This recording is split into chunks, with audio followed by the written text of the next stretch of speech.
My name is Yohan, and I will be with you to the end of the evening, no, not too long, and I will try and show you as much as possible of our beautiful city, mainly the old city of Jerusalem. We are now in the new city. What is the difference between the new and old?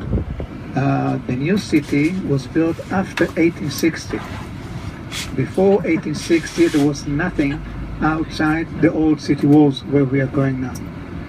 So everything that was built after 1860 is called New Jerusalem, and we are mainly going to see Old Jerusalem. The city has 4 quarters, and we will go first to visit the Church of the Holy Sepulchre, which is the place of where traditionally Jesus was crucified, later buried, later resurrected.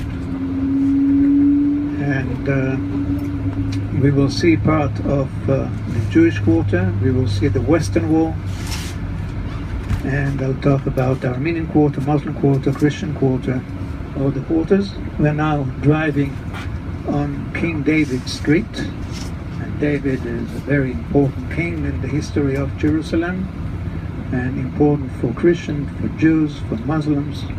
We are zooming by the King David Hotel on the right, which is an institute by itself and has its own history.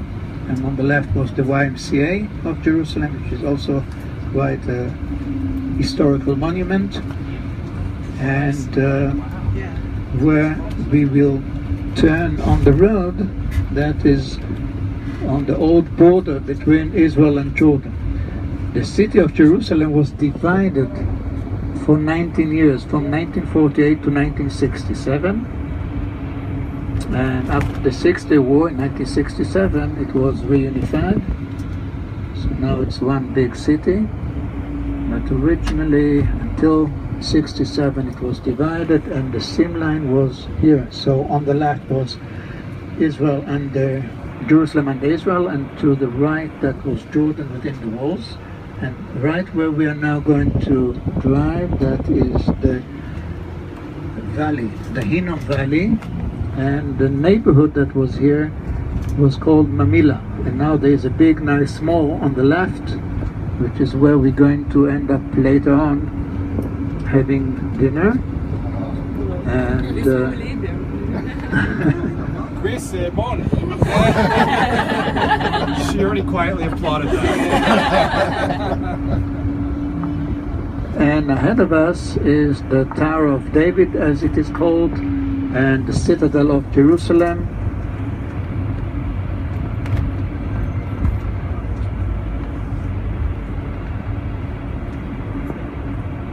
And we see here the wall of the old city on the west side, and the valley, which is to our right mainly, is called the Hinnom Valley, and it always defended the city on the west side as well as on the south. And on the other side, on the east side, that is the Kidron Valley. I'm going to show you a map very soon to give you just the orientation. But the whole old city is very small and very old. We tend to say that Jerusalem is 3,000 years old, and that is when David came here from Hebron, where he was a king already, conquered it from the Jebusites and made it into the capital of Israel. And later his son Solomon built the temple on Temple Mount, the first temple, which is being destroyed and later rebuilt. So today the Citadel, which is opposite us, is the museum of the history of Jerusalem, and tells by archaeology and other finds the history of the 3,000 years of Jerusalem. Jerusalem is also the capital of Israel and the biggest city in Israel as inhabitants, and Tel Aviv is a smaller city. So the real capital. There's some competition between the two. Or if you like, we say Jerusalem, the holy city, and Tel Aviv, the sin city. I know where I want to go. The holy city. We are getting off here, please.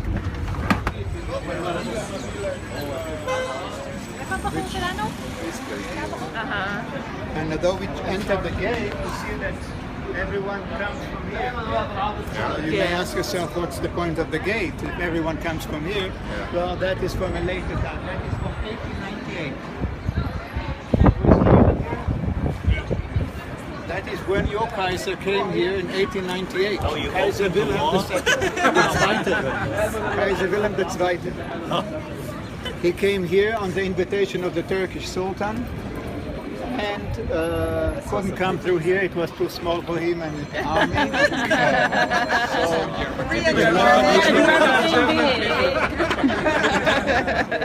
How embarrassing.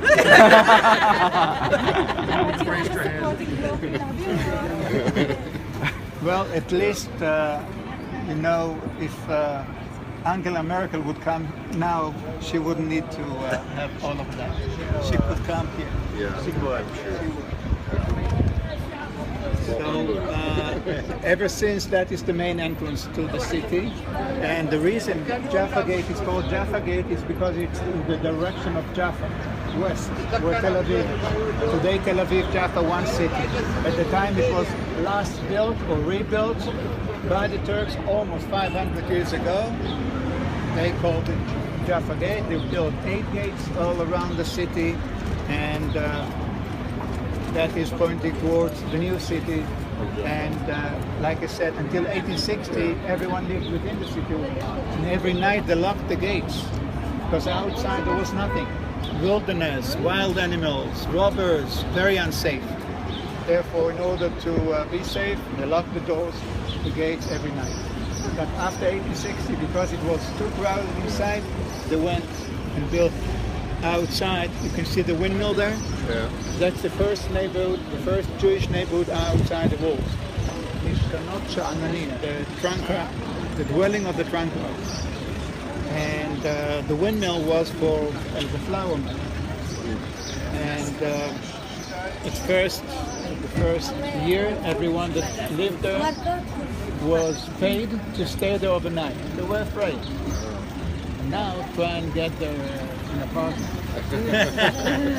Very So the new, You have time to build the new Jerusalem is just as old as the United States. Can you imagine? Now, the Turks, like I said, they built the wall here almost 500 years ago, because the Turks were here from 1517 to 1917. They ruled here for 400 years. So much of what you see nowadays is from their time, but I will give you the others who came and ruled here later on. You don't have to remember it. There is no test at the airport. Just for your information. Let's go and see the map.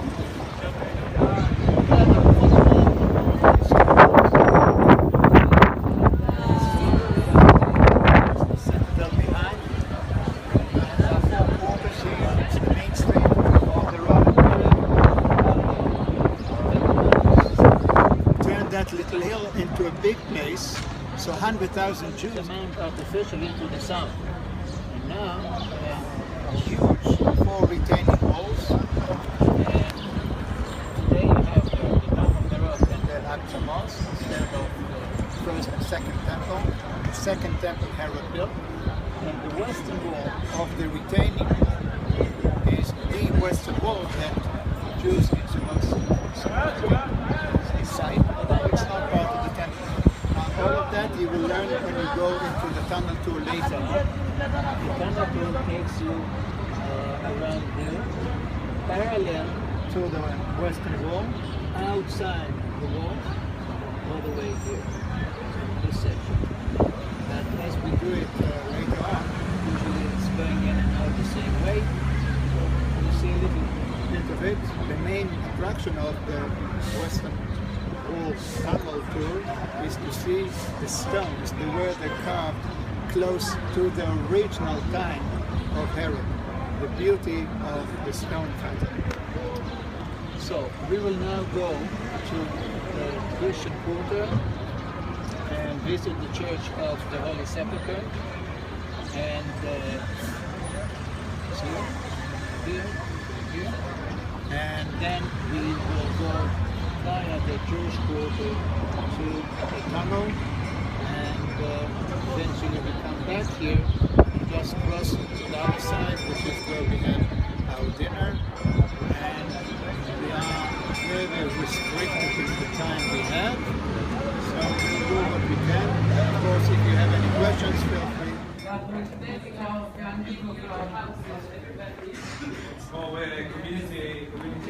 He's taking us like the back way. Yeah.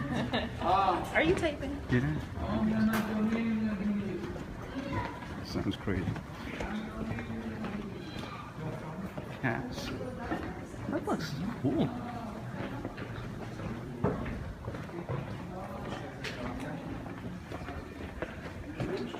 But what is this? What is this?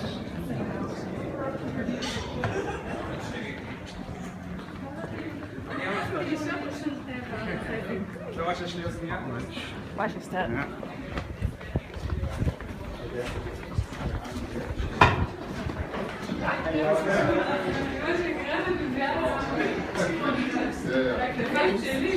He is walking fast.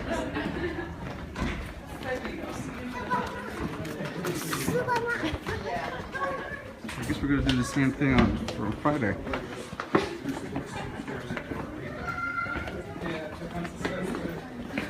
If you could go with these 4 churches, Della Rosa, and then the Crucifixion, Supper, Last Supper, and the wall, I didn't make my wishes, so I need to come back. Yeah. Because this is really all they're doing, Terry. Okay, so But at least now we know where everything's at. it's not that far. It's not. I think we could. I saw where the windmill was, and the windmill is close to the hotel, right? Yep, I went there yesterday. It's probably like more of a 20 or 30 minute walk, but I don't mind walking. Yeah. Just want to make sure I can capture all the water and show the parents.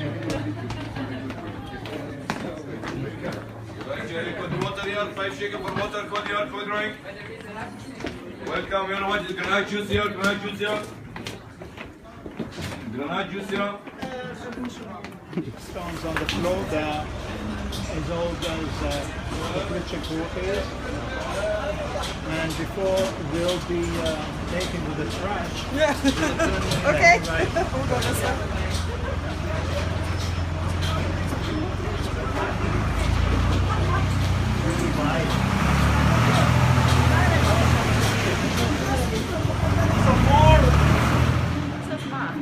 No, this is directions are this one. That's why he got crucified, right? Yeah. No, I think that's where. I don't know. Is it built over where he was crucified? And he's gonna tell us. Oh, there's the sign. Dimitri. It's the Holy Tomb. And in the Christian tradition, that is the place where Jesus was brought at his time. That was outside the city. And why do I mention it? Because Jesus was a Jew, and a Jew should not be buried within city walls, which is why the biggest and oldest Jewish cemetery is on Mount of Olives, which is to the east of the old city, because the Messiah yet to come will come from the east. And then all the Jews who are buried there will be resurrected first. So it became very popular. So Jesus was to be buried outside the city wall, and outside the city wall, this was a little hill. That is where the Romans practiced their way of punishing criminals, by crucifixion. And Jesus wasn't the first one and not the last one. And that is how it went. And after the person who was crucified died on the cross, he was taken down and buried in a nearby tomb. Now, for 200 years more or less, like more or less 100 BC to 100 AD, the purpose was what we call today second burial system. That meant that after a person died, he was going through the purification, cleansing session, and then wrapped in shrouds, and then put into a big stone coffin called sarcophagus, which in Greek means flesh eater. Any Greek here? Not yet. Not yet. Something we Not don't have this seen year. that. Not everything. Next year. Next year. And after a year or so, after the body was disintegrated, the bones were taken out and placed into a smaller coffin called gluskin or asura. And that was placed in a niche in a cave. And after all these niches, according to the numbers of members of the family were full, then the rolling stone was placed in front of it, and that was it. The sarcophagus could be recycled, but not the asura, not the best. The Jews, as he arose 3 days later, there was only the sarcophagus. So the place of the sarcophagus, the holy tomb, the holy sepulchre, this is in the center. There is another tradition which is Catholic only, and it's from the 13th century, of the Via Dolorosa, the way of the cross, the way of agony. And that is of 14 stations from the place of the trial to the place of crucifixion. And the last 5 stations, 10 to 14, are inside the church. We will now go in and do a little tour of the church, and I will try to show you what we can, and please stay together.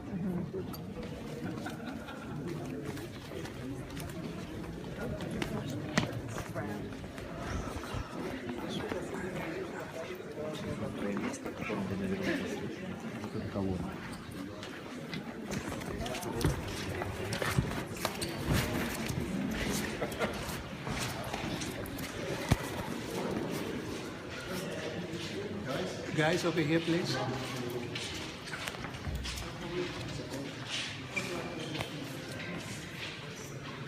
Sometimes it's very confusing, especially in Jerusalem. You're going to a synagogue, you're going to a church. If you are a woman, there is a problem. And different type of covers for different denominations. Now here, in this church, we have 6 different denominations. The 3 big ones are Armenian, Roman Catholics, and Greek Orthodox. The smaller ones are Copts, Ethiopians, and Assyrians. Yes. They all share this place. And therefore you see all these chandeliers and candlesticks. And that is the slab of stone, which is after Jesus died, that is where he was purified, washed.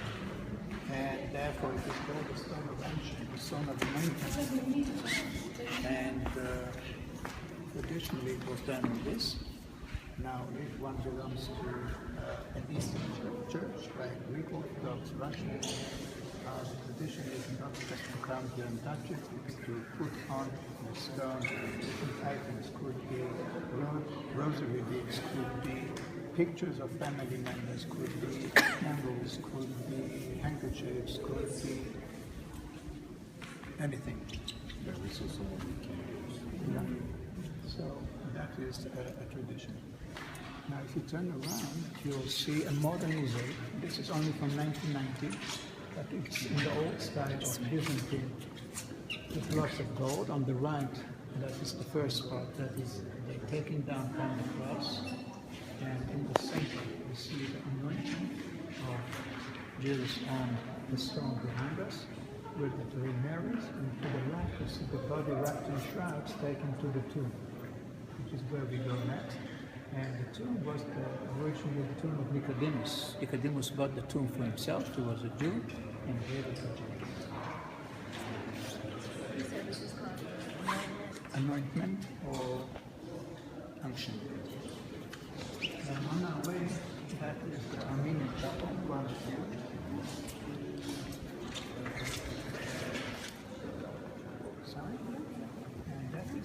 two centers that Helena made.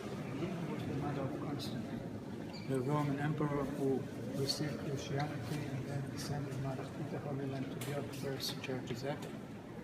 And of course, this was one of the churches she built. And before she built, she asked the locals, where is the place of where Jesus was crucified? And she was told, it is where the Romans built the shrine to Jupiter. And what did the Romans do? In order to make the early Christians forget where it took place, they built their shrine to Jupiter. But by doing so, they marked the place. So later on, when Helena came, so she ordered to demolish the shrine and built instead the church. But she wanted to have two centers of focus in the church, one the tomb, and the other one the place of crucifixion. So up there, up the gallery, that is the chapel of the crucifixion. That is where the top of the original hill of Golgotha was, and where Jesus was brought to be crucified. Also the 10th, 11th, 12th, and 13th stations of the cross. And that is the 14th station of the cross.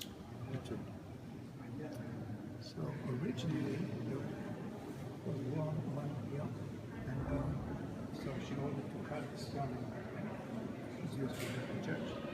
Therefore, there are two centers and the chapel of prayer. Inside here, inside that structure, there are like two rooms. The first one has a fragment of the Rolling Stones that I explained to you.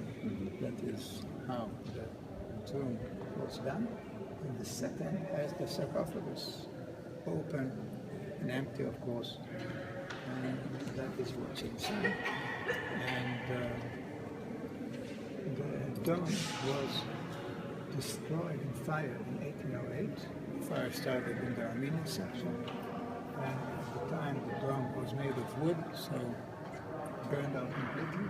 It took more than 100 years to decide who will build it, what style will it be, who will pay for it, etc. Therefore, it is new, but this practice were after the fire, which were originally all around the rotunda, the round turn. And you see that round hole? That is where furnace, that is where the light is coming out through a candle to lit all other candles in the church on the special holiday that only takes place here of the Holy Fire during Easter. So that is being repeated every year. So people like this structure. This structure is not very old, 200 years. But what's inside, see, I told you about one of the strong traditions, this being the place of where Jesus was crucified, buried, and resurrected. But on the scale between, you come from the science world, you have on one side of the scale you have scientific facts, and on the other side you have a complete legend, and in between you have different levels of authenticity. So this one is very strong, let's say. But Very strong in what? On which side of the strong, strong authenticity. Yes. And the one beyond the way of the cross, I can tell you, the sixth station of the cross is the place of where Veronica wiped the sweat of Jesus' face. Mm-hmm. Right? How can you know that that was the spot? I mean, no one lived to tell after. Right. Even the place of where Jesus was born, it's difficult because he was a baby. Who remembers later where it was exactly? Especially a few hundred years later when Helena came to find the place. And the whole way of the cross is only a Catholic tradition from the 13th century. So take it with a pinch of salt. And so it's less important if that or that event took place in this or that place. Not the real situation. What did you say?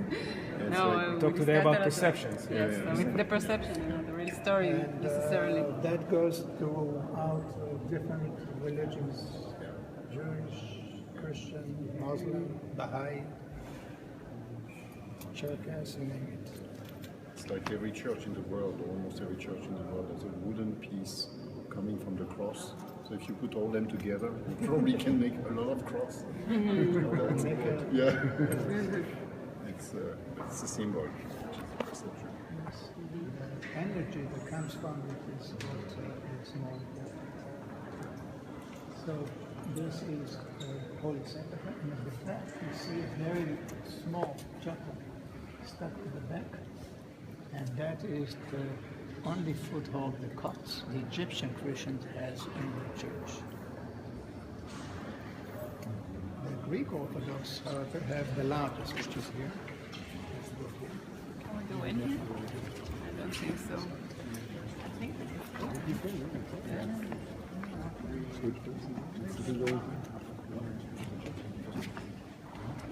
What is it? Oh, I am. 1967. All this section was underground. But where we came from, behind these iron gates, that was overground. And from 1948 to 1967, the Jewish quarter, the only quarter that was in the structure, and no one lived in it. And that is because in 1948, as a result of the war, which we call the War of Independence of the State of Israel, they were fighting in the quarter. The Jewish quarter was attacked from outside, and people were killed, people were wounded, houses were destroyed, synagogues were blown up. And at the end of the war, the Jewish quarter resident had to surrender to the Arab region. Men were taken as prisoners of war, and women were taken, women and children were taken to the new city outside the walls. And for 19 years, no one lived here, and it was in total destruction. And therefore, one of the first decisions of the government of Israel in 1967 was to rebuild the Jewish quarter. But because it was in destruction, and because no one lived here, it was first excavated. A lot was excavated, a lot was found. Of course, then they had the problem of how do you rebuild when you have so much, but we solved the problem, and priority was given to those who lived here before and the day before in Fremont. Coming a little this way so other groups can go by. And one of the places that was excavated is where we are now, the Cargo. And it was, as I said, the main street of the Roman Byzantine period. First the Romans, and that was when the Romans. The Romans That's a big detail. in the year 70. They destroyed Jerusalem, they destroyed the synagogue of Herod. Then in 132 they rebuilt Jerusalem as a Roman city. And the Roman city would have Cardo and the Columbus crossing it. The two main streets. Cardo usually went from the north to the south. The Columbus street crossing it, and that created the infrastructure for waters. Right now we have Jewish quarter, Northern Muslim quarter, and so on. And they also found here other stuff, other years of different times. And on a small scale, we can see here behind you. So we see the pillars, fragments of pillars, which are from the Byzantine Cardo, therefore that is 4th century AD. We see that we are on a wall. Two black marking on the ground here, the width of the wall, which another is where the citadel of Jerusalem is where we started, and then opposite direction where the temple was. And it was the northern wall of Jerusalem at that time. So more of there was out here was outside the city at the time the wall existed, at the time of the Hasmonean 2nd century BC. Into that wall, someone else dug in the 7th century AD a cistern, a water cistern to collect rainwater. We had thousands of water cisterns in Jerusalem to collect rainwater because the original reason they built the city where it did was because of the water, the spring, the Gihon spring, the only fresh water source. But later on, the residents of Jerusalem did build cisterns to collect rainwater, and that is how they maintained their lives. So we see fragments of different times. That is Jerusalem. Many layers, more than 30,000 years of different times. And we continue with red. So that is another one from the time of Hezekiah, 2,700 years old. And that's the width of the wall. 2,700 years ago, archaeologists found at the bottom arrowheads from the siege of Sennacherib. Either the Latin or the Greek. In Greek, you say cardia means heart. You say nowadays cardiologist. So it was the heart of the city. In Latin, it's cardium, axis, also the main street. And as we mentioned earlier, that is how any Roman city was built. In Israel, we have two other examples besides Jerusalem: Beit Shan, Susita, Sipori. In Jordan, the neighbors, we have Jerash, things I mentioned. So that was the way it was done. But there was another thing that was done in every cargo, and that was, you tell me maybe what you see and what you think. That is the sewer of Jerusalem. And the grill here is so you will believe me that it is under, because in the Roman times it looked like behind you. You couldn't see, you couldn't hear it. And yet it cleaned the city by gravity. South, Dung Gate, and the floor of the street technology of the was past. paved and clean. Maybe wet, but clean and paved. And that was not the case when the Roman Byzantine period ended and the Muslim period started, and until the 19th century. What there was used instead was a big ditch, open and unpaved road. Then we needed The Dutch. you, I mean, You know, Jan specifically is there. Teva It people, was there. because of all the hazards, of all the sanitary problems, of all the diseases that were so common here. The Romans were good in hygiene. And in engineering and construction, yes. Okay, we leave the Mount of Olives. One is the largest and oldest Jewish cemetery, and the other one is of Christian tradition, where different events take place. So it's at the top is the Church of Ascension, Jesus ascended from the top of the Mount of Olives, and also that is Hill, as it is known, and Temple Mount, which is on the other side. So we are looking at the retaining wall Herod built on the west. Therefore, that is the western wall. It goes from the very north, where the temple ends more or less, to the southern end, which is opposite us. And there is also the western wall, and the eastern wall, southern wall, northern wall. They all exist, and yet. No, they could have been destroyed. But they all exist, and yet the Western Wall became the most sacred place. So the question is why? Why the Western Wall if all of the other walls also exist and it's not part of the temple? And the answer is that when the temple did exist at the top, you enter the Temple Mount from the south, you enter the temple itself from the east, and therefore the last item was the Holy. That was divided also to the Holy of Holies. And the Holy of Holies was closer to the Western Wall. And therefore, it became more sacred. And that is what we see at the bottom. And of course, until 1967, it was not accessible at all. from 48 to 67. I'm not talking about other times in history, just in modern times. And another thing that was only where you see the bridge to the wall on the other side, and all of it was also built up to, it was a very narrow alley just in front of it. That was it.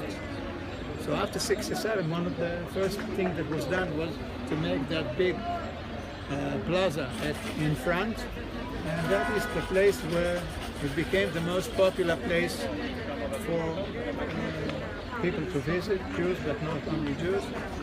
And the only restrictions are that there are two. One, that men and women nowadays don't go together. There is a women's section, a men's section, and the other restriction is no pictures on a Saturday. And next week, we really have to rush now all the way to the tunnel. Because we have behind. Some very special prayers. Elevate their voice. Yeah. I think it's very emotional. It is.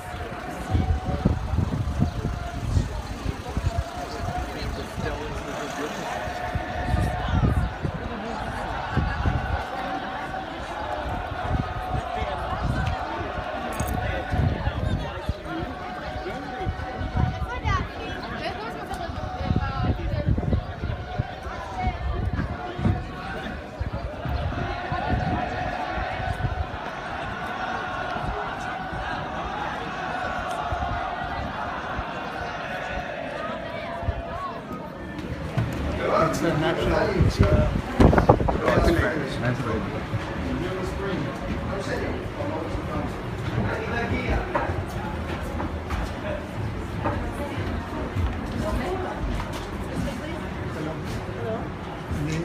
Welcome, Shalom.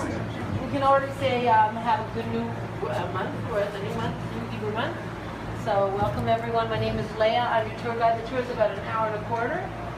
So let's get started. I want to just ask in the beginning, if you can't hear me, let me know. Certain times I'm going to turn off the mic because we're going to be near people that are praying and I don't want to disturb them. Let me know if you can't hear me, please. And if you have any other questions, I'm very happy to listen to them. I'll try to answer to the best of my ability. So let's get started. Here we are, standing at the most important place on earth for the Jewish people, or maybe for others, in front of Mount Moriah, Har HaMoriah. Here's a topographic model of the place. This is what it looked like maybe at the time of creation before anything was built. At the top of the mountain, we have a stone, very important stone. In Hebrew, it's called Eben HaShtiyah, known as the foundation stone. According to Jewish tradition, from this stone, the world was created, and the earth on the mountain was used to form the first man, Adam. Both sides of the mountain, the west side where we're standing, and the east, have valleys. That means we're standing on top of a valley. It doesn't feel like it. We'll hear why not soon. Let's get to the story. 2,000 years into creation. What happens here? Abraham and Isaac come here. Abraham wants to sacrifice his son. He's told, do not do anything to the boy. Bring a ram in his place. And so he does, right here on the mountain. A few years later, Isaac's son Jacob also comes through here. He's running away from his brother who wanted to murder him. He falls asleep and has a dream. What does he see in the dream? A ladder standing on earth, reaching heaven, angels going up and down, wakes up and says, what an awesome place this is. This is the house of God. This is the gateway to heaven. Gateway to heaven, by the way, the Jewish people, wherever we are, all over the world, when we stand in prayer, which direction do we face? We face Jerusalem. Because according to Jewish tradition, all of the prayers of the world converge right here and go up to the heavenly throne, which is, according to Jewish tradition, right on top of the mountain. You can see something interesting at the Kotel. Have you been there to the Western Wall Plaza? Okay. Whenever there's a large group of people praying together, you can see flocks of birds that come and circle over the heads of the people praying. Has anyone here seen that? Well, check it out. It's there. I personally have not seen that anywhere else. Back to the story. A few hundred years later, King David chooses Jerusalem as his capital. He builds it on the southern slope, known as City of David. He brings there a very important object. What is that? The Ark of the Covenant, the Aron HaBrit. What's inside of that Ark? Maybe it's the Ten Commandments. Yes, the Ten Commandments. King David wants to build the temple. He prepares everything, but he's told, not you. It will be your son, King Solomon. How do you say Solomon in Hebrew? Shlomo, which means peace. Shalom. It's going to be a house of peace, loving kindness, brotherhood, unity. So it is, King David builds the temple right here on Mount Moriah. He positions it so that the most important room of the temple, which is known as the Holy of Holies, the Kodesh Kodeshim, is right on top of the foundation stone. And into that room, what does he put? The Ark of the Covenant. According to Jewish tradition, the divine presence, the Shekhinah, comes down here on earth and it's filled with holiness. I just want to stop for one moment and pause and look at the inaugural prayer of Solomon. You can check this out for yourselves in the book of Kings, Kings 1, chapter 8. King Solomon does not only invite the Jewish people, he invites anyone that wants to come here and pray and make their requests. Is invited to come to the temple. He gives more leeway to the foreigner. He asks that his request be answered, whatever he asks for. So it's a temple for everyone. It stands for 410 years. The first temple is destroyed by Nebuchadnezzar, king of Babylon, exiles the Jews for 70 years from their land. And then after 70 years, the Babylonian Empire is conquered by the Persian Empire. And Cyrus, king of Persia, makes an historic declaration inviting the Jewish people to come back and rebuild, and they do. The poorer people, some of them, they come and rebuild the same place. Second temple is also on Mount Moriah. Holy of Holies is also right on top of the foundation stone. But what's not in that room, in the second temple? The Ark has been hidden away according to Jewish tradition in the first temple time when they heard of the impending destruction, and so it remains hidden until this very day. Second temple stands for 420 years. It is destroyed by the Romans, but we want to focus in 100 years before the destruction of the second temple. Can you see that? You want to come closer? Okay. Second, they ruled in Israel 100 years before the destruction. Ruled in the land of Israel, a despot king. His name was Pharaoh. He was very cruel, subjugated the people in a very mean way, murdered many of the rabbis. He also loved his wife to death. Did you hear about that?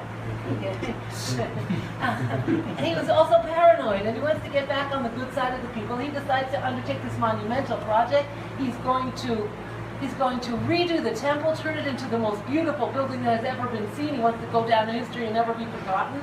But he has all these grand plans, but he's limited. There's a mountain here. He says, no problem. He's going to flatten out the place. How does he do that? Well, the southern side slopes down. He builds it up with arches and fills the arches with earth.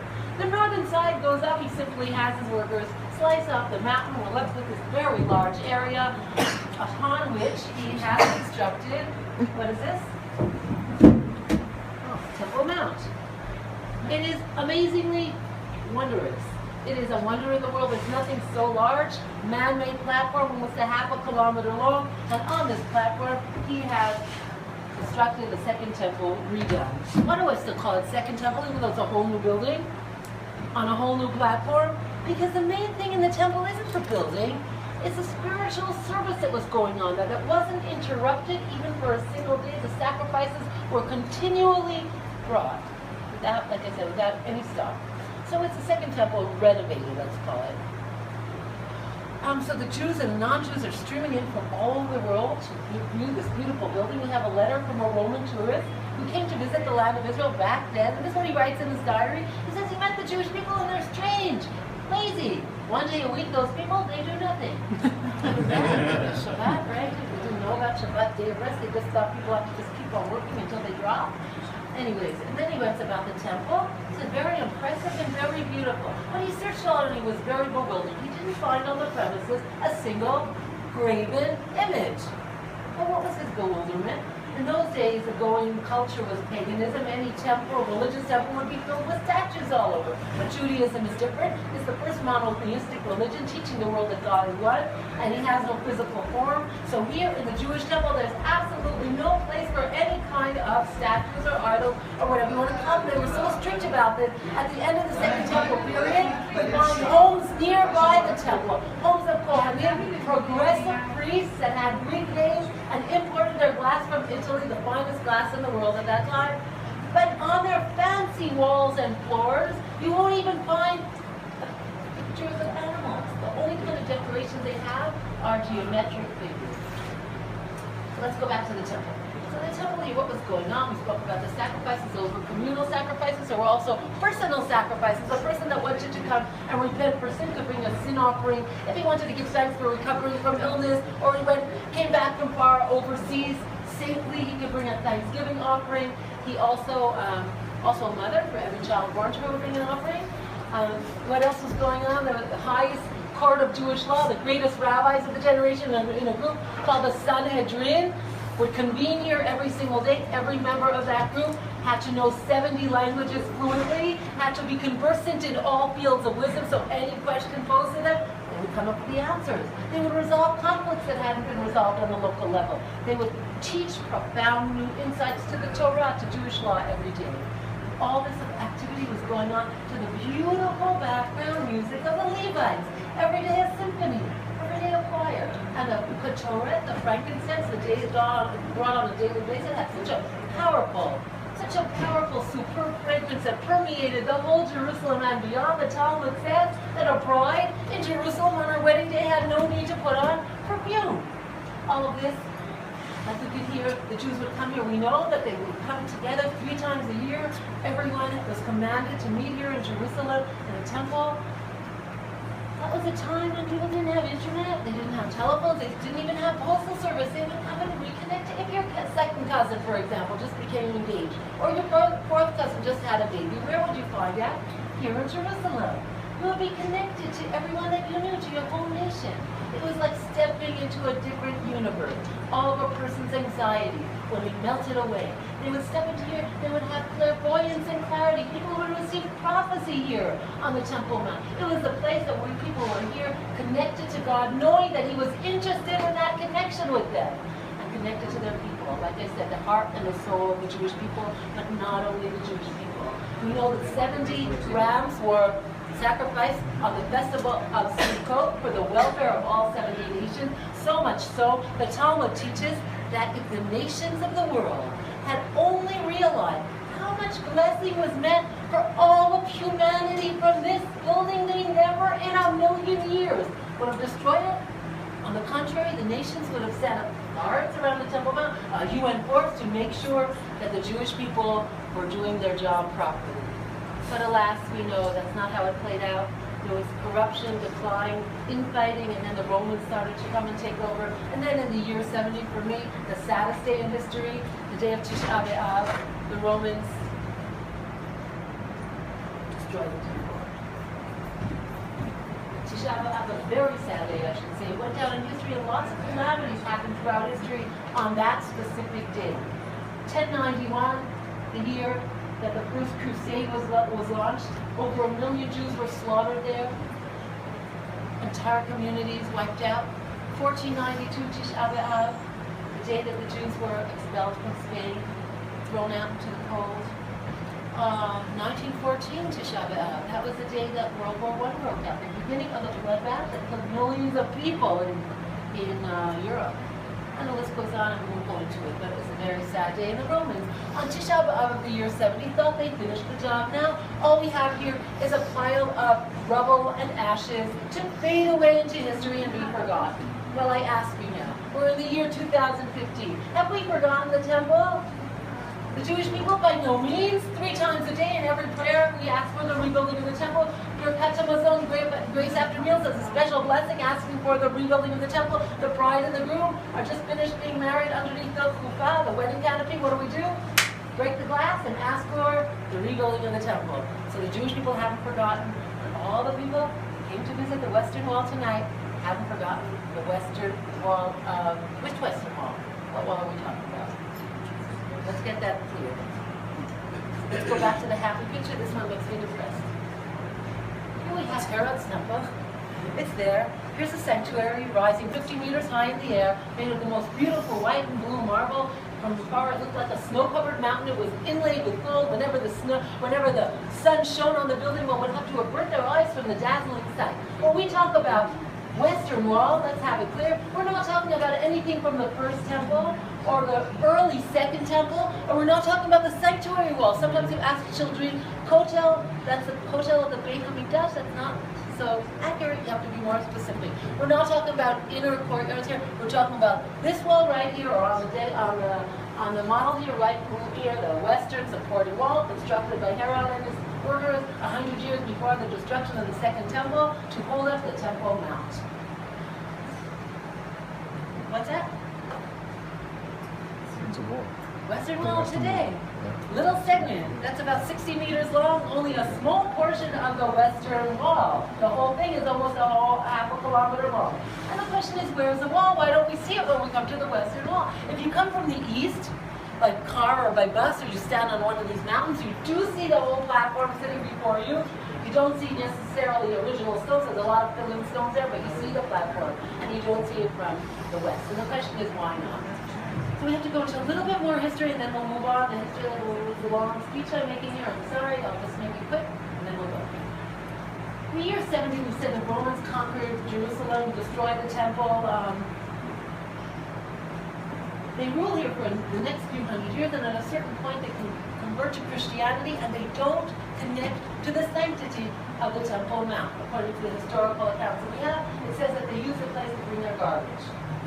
But in the 7th century, things change. Who conquers the city? The early Muslims. They come here and they do decide, for their political considerations, they want to balance out their power to build a very important shrine here. It's not the top of their list. It's Mecca, Medina, and then Jerusalem, the Temple Mount. They built here a building that you might recognize. You probably do. What's this called? The Rome of which Rome?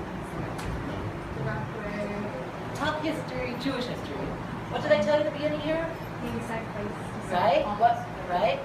By the, remember what we call that stone? Foundation stone, right? You can Google Dome of the Rock, and you will see a very large rock coming out of the floor of that building that takes almost up the whole place. And according to most opinions, that is the foundation stone place of which building at the time of the temple? Which room? Holy of Holies, right, okay. So we're going to jump forward another few centuries. The 14th century, Jerusalem goes through a lot of conquests. It's a very coveted city. The Christians and Muslims back and forth. In the 14th century, another group of Muslims, they're called the Mamelukes. The Mamelukes are also Muslims, and they're also builders. You can see their buildings all over the old city. I didn't tell you this, but I live in the old city, Jewish quarter, and a Mameluke building is about 700 years old. Each room in my house has a dome. The fanciest room has a little dome sitting on a big dome that looks like a jello mold. That's Mameluke construction. So Mamelukes are Muslims. We said, how many times a day do Muslims pray? 5 times a day. That means they're coming up to the Temple Mount 5 times and down and up and down. A little bit of a hassle. And they have this other issue. They want to control the city. The city is hard to control with this deep valley running through it. So they decide to take care of all those issues together. How do they do that? They're builders, remember? They build all these arches throughout the valley in order to raise the level of the city, like on stilts. And on top of those arches, they have a new level that's on the same level as the Temple Mount, with their streets and their homes and their schools and their stores. And here's what happened.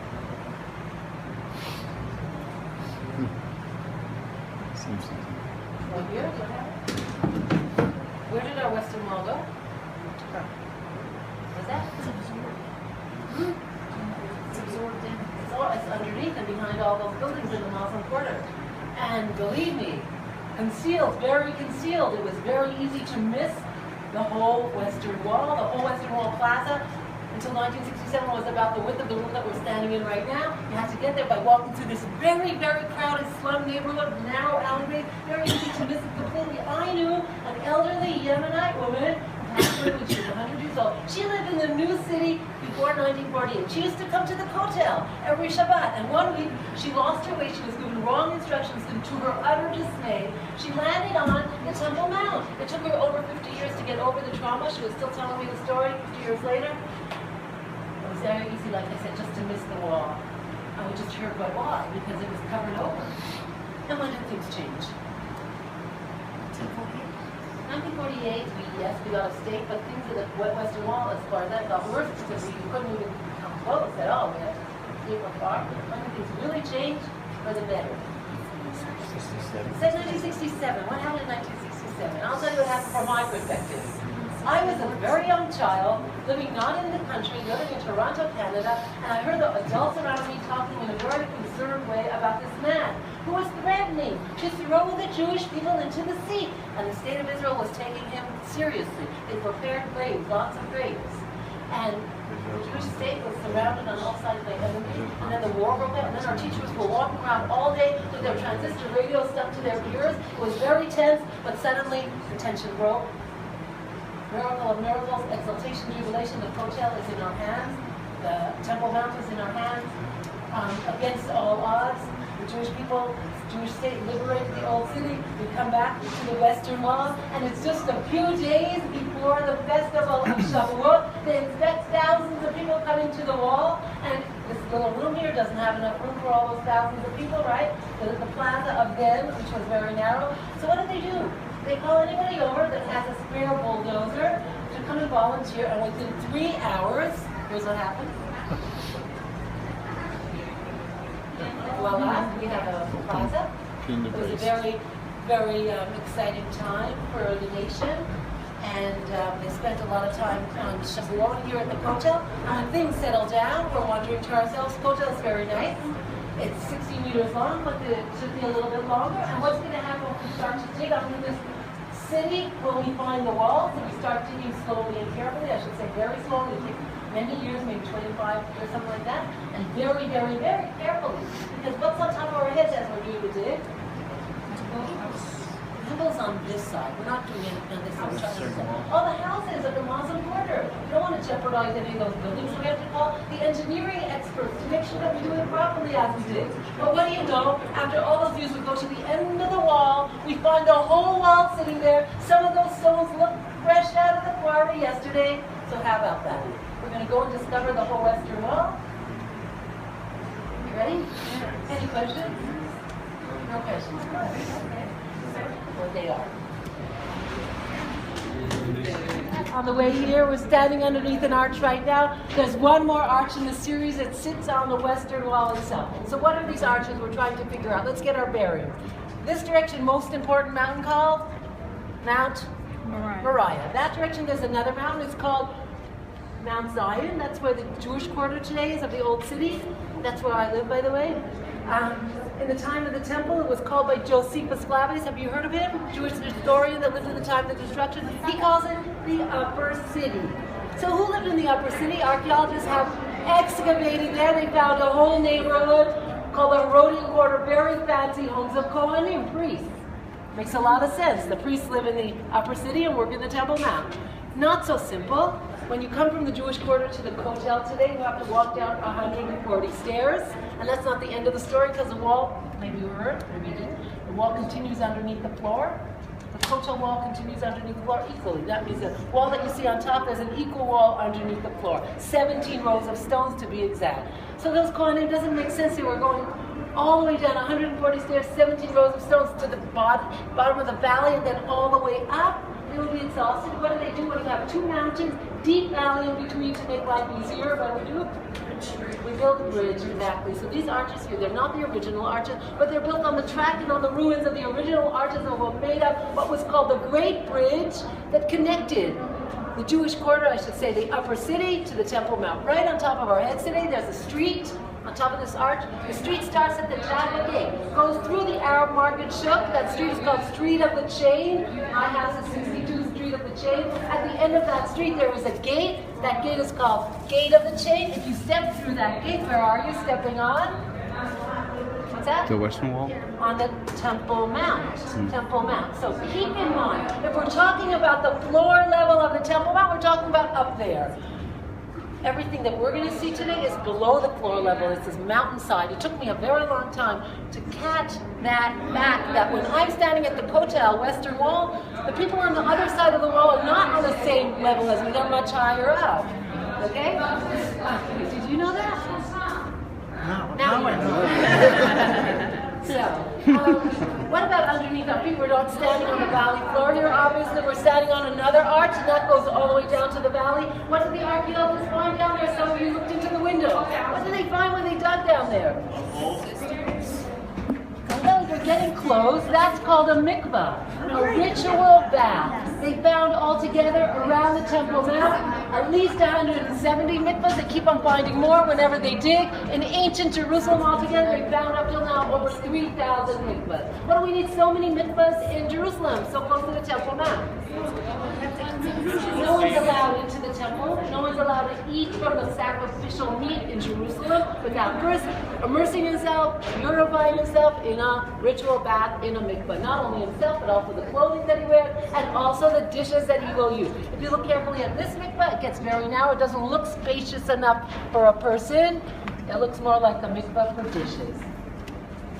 let's get back to the bridge. We said there was a bridge here, and the Kohanim were using it. Maybe also pedestrians were using it, but I must say the main entrance to the temple was not from this side, was not from the west. The main entrance was from the south. We can still see the staircase that was used by the people coming in on pilgrimage into the temple. Those stairs are spaced unevenly. 2 short ones, 1 long one, 2 short ones. Why would they space them like that?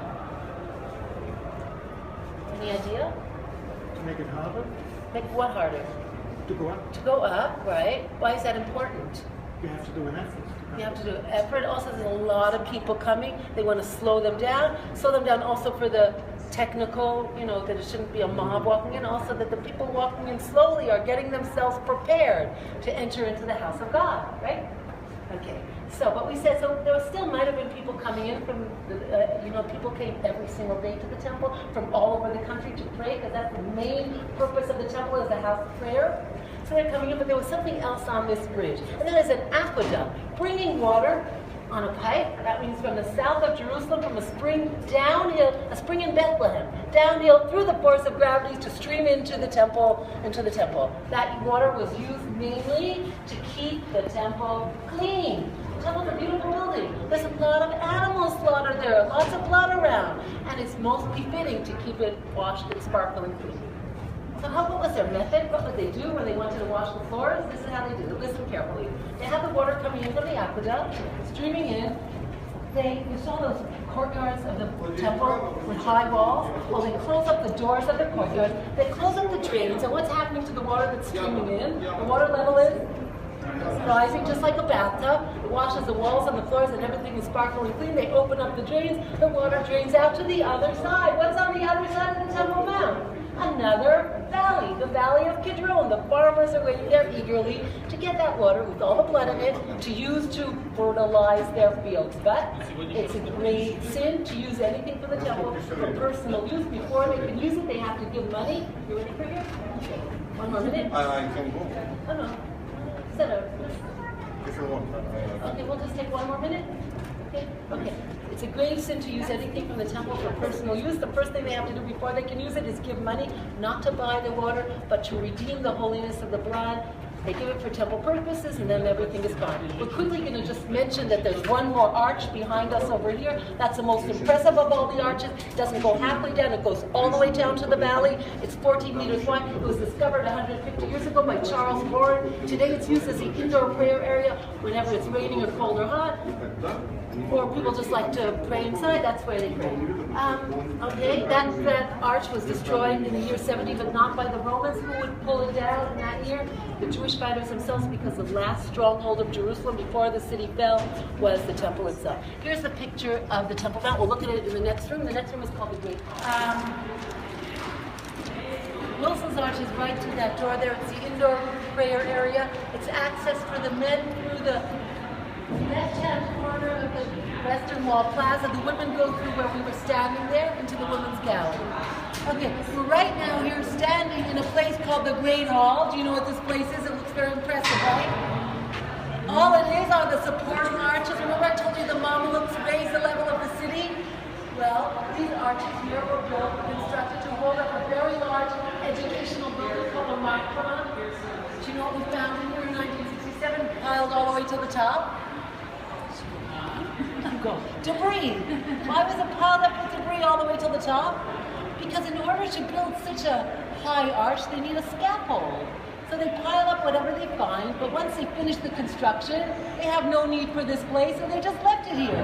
So since 1967, all these years they've been working on emptying it out, drying it out. Well, now it's in the last stages of the cleanup and the dry. We see the work completely successful with the dry, but still drips in here. Soon this place is going to be used as a very large indoor prayer area, leaving place for the tourists to come through. So here's our picture that I wanted to show you back there. What's this over here? The Great Bridge entering into the temple. Here's the main entrance from the south. You can still see the remnants of that staircase there. You can see that the whole tour that we're going to be going on today, you can use your imagination. Over here, this was all fresh air under the open sky. So if you're feeling a little stuffy, just put your imagination a little to work back into the temple time. Okay? So we're going to continue on now. questions? So who benefited from these? She noticed the beams in the wall here. So I'm telling her about how I live in the Jewish quarter, and one day the street in front of my house collapsed, and the municipality comes and fixes it, and they tell us the explanation. Well, a few kilometers away down in the city of David, there was a pipe that burst. What's that have to do with my house and my street? Everything. How was the old city built throughout the centuries? One pile on top of the other, very haphazardly. As long as the building is standing, everything is fine. Until one day it rains, and then there's a puddle somewhere, and then a street collapses from somewhere, who knows where. And then sometimes throughout the years that I've been here, we would hear East Jerusalem building collapse out of the rainfall, and God forbid people were killed. So if we're going through here and reinforcing all the buildings, so that we're benefiting from it, right? Okay, at this point we say welcome, everybody. Welcome to the Western Wall. Here it is, original Second Temple Herodian Western Wall. How do I know this is original and not fill-in stones like I told you can find in a lot of places on the Temple Mount? Well, Harold left his signature on the stone. What's a Herodian signature stone? Look at the bottom row here. What do you see that's unique about these stones? The perimeter is flat. Right, the frame, the perfectly chiseled frame around the edges. These stones such stones can also be found in another place, famous place in Israel. Does anyone know? Cave of the Patriarchs, Ma'arat Machpelah. You'll see it's also Herodian. Okay, the stones are very large. They're 2 to 4 tons each. They are cut with such precision. They fit together like puzzle pieces without mortar, room for mortar, or any need for mortar in between. That means they're just piled next to one another on top of each other. It's called dry masonry. Another thing about Herodian construction is if you look at the kotel from the side, you'll see the wall does not go up 90 degrees. It's a little bit slanted in order to make the wall more beautiful and more stable. They indent each ascending row about 2 centimeters.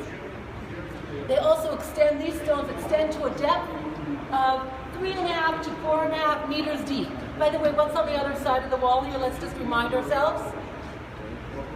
Is a what? Right, Temple Mount fill-in or bedrock, whatever, way below the floor level. I pointed it out on top of our heads, on top of the arch over there. Okay, so we're finished with the bottom row. Let's talk about the next row. Is this Herodian? Look for the frame. I see a frame. Nobody else sees it? Frame for the bottom row, frame for the next row. The thing that gets everyone confused and thrown off is its size. It is one of the largest building stones in the whole world. If we have 2 volunteers with me, we can go from one end to the other to see how long it is. Anyone else? Thank you. Stop right there. Okay. How long is that? 13.6 meters long, the length of a double bus. You can come back there. Thank you. You want to put 4 bedrooms side by side, you get the length.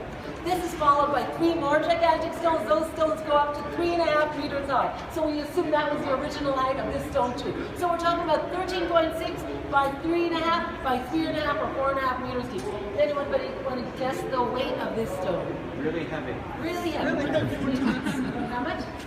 So these are 2 to 4 tons. Okay, so you have to multiply that quite a few times. 570 tons is the weight. Okay, that's the weight of 2 jumbo jets. Or if you want to, right, 2 jumbo jets. Any questions? How'd they move them? How'd they move them? I'll make the question harder. Remember I told you? They could read them out, write them out. Whatever the method they use. But I'll make your question harder. Remember the hotel wall I told you continues underneath the floor? It also continues here. How many rows underneath? 10 rows of these stones. That is about 10 meters more deep into the ground. So they weren't only moving it, they were also lifting it. It is also a mystery. We have no idea how they did it, keeping in mind that the cranes that build the skyscrapers today can only lift half of this weight. There's another mystery.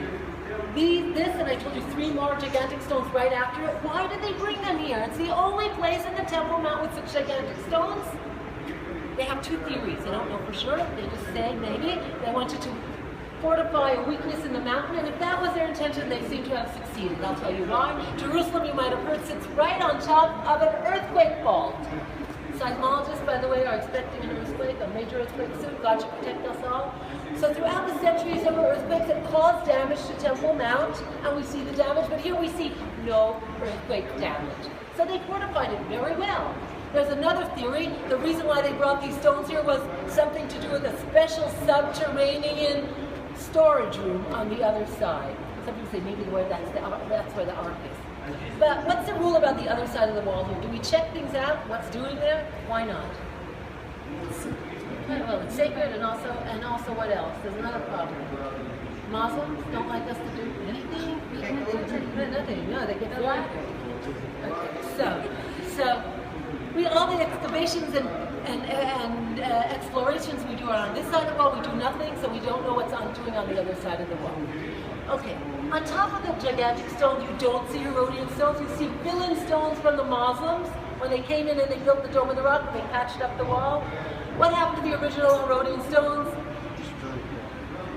Pushed down into the valley. In the year 70, we found a pile of Herodian stones. We'll pass it soon, sitting in the valley for 2,000 years. I guess then they came and they finished with the top rows. They came to the gigantic stone, and maybe they tried to move it, didn't budge. So they took their axes and started to smash. That's why you see it not straight. It's broken on top, right? You don't see the original height. But they gave up at a certain point, right? Then you see these holes here. You're wondering what they are. Well, that's further damage to the western wall from later, after the destruction. The Byzantines, remember I told you they don't connect to the sacredness of the Temple Mount, but they do have this issue that's an ongoing issue in Jerusalem. You know, I come from Toronto, right? Toronto is on what lake? Lake Ontario, right? Jerusalem doesn't have a large lake, not natural body of water from which to get their water. They're always collecting rain in cisterns and pools. So the Byzantines decided to build a pool here, a very large pool, using the water that was on the Great Bridge. Remember the aqueduct there? It was still functioning. It was still functioning many hundreds of years later.